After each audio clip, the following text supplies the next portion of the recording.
Would you please welcome back to the show in the country, James Bay!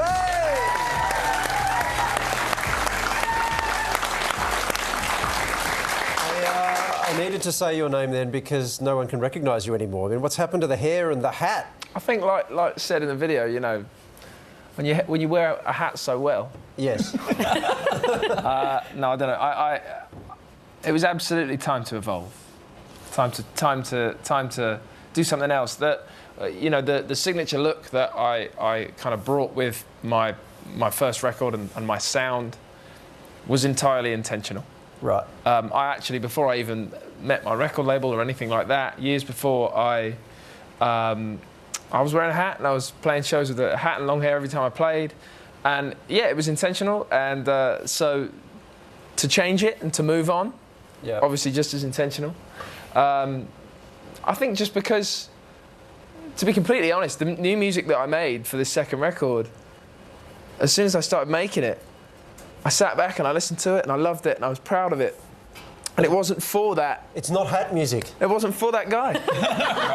It was for someone else, someone new. It is different. It's quite a departure. And does it feel dangerous? Like, are you? I mean, it's great, but are you nervous about putting that new sound because people loved, you know, what you were doing? Definitely. But it has to have all of those things, or else it doesn't feel like it matters. It doesn't feel important. It has to feel exciting and scary, and you know, it has to feel like something else and something new.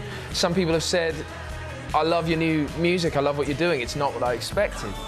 And I think, well, of course, I mean, if I did what you expected, how boring would that be? Like, and I'm for those reasons and many more, I'm obviously really excited about this new music I've made. I just like that you're using the word evolve. Like now, when I get a haircut, I can just say, you're evolving, mate. Honey, I've evolved. There you go, yes. This is a gift. You've nailed it. You toured your first album for ages. Did you have much of a break between the end of the touring and starting writing a new one? A break was that was the plan, but it was the very end of December 2016 that I finally finished touring Chaos in the Calm. And I got home and it was Christmas and then it was New Year's. And on January the 2nd, I looked at the diary and there was nothing in it. And that freaked me out. I did not want to just like sit at home and just sort of float around. So and all you can do at that point, when you've kind of committed to being done touring the first record, even though there were invites to go back to a lot of places and go to new places still, I said I want to make new music, and I want to explore new sounds and so on. Basically, the 2nd of January 2017, I got to work.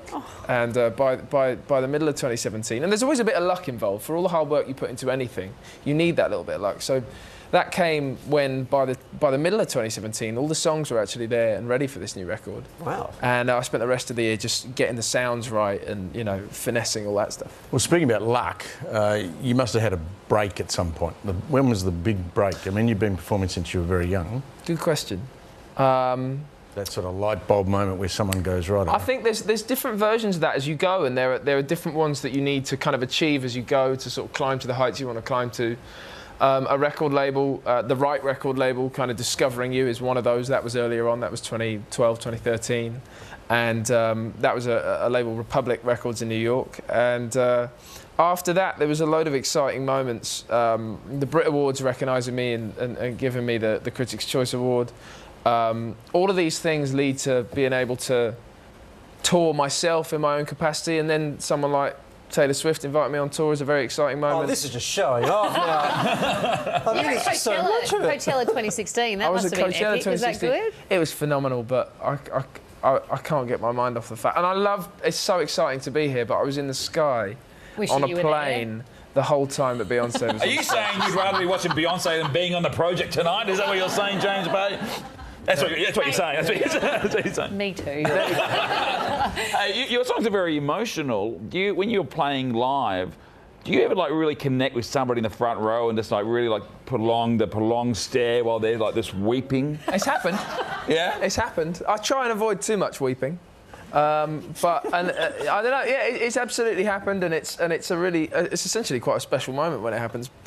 The weird one, that's a wonderful thing. There's one slightly odd version of that, and it happens more and more at shows, and there's not necessarily anything wrong with it, except when you catch the eyes of someone on FaceTime in someone else's phone, on their bed, in their pants, watching the show. That was once, James. I did it once, and But Must be so weird when you look out now and it's just phones everywhere. Well, so it's not. I suppose it's not actually that bad, but you certainly notice when one or two people have got someone like at home, like going like, "Here's my mate," and you're kind of going, "All right, great." I'm trying to emote here. Well, your album Electric Light is out on May 18, and you'll be back sooner to perform Splendour in the Grass. If you want to take your friend along via FaceTime, go check out all the details on our links page. Would you please thank James Bay? That, I'm afraid, is all we have time for tonight. Would you please thank joining us tonight, the wonderful Stephen Price. You know, if you ducked on a plane now, you'd still make the next Coachella. All right, let's do it. You could go now. Bachelor in Paradise up next tonight.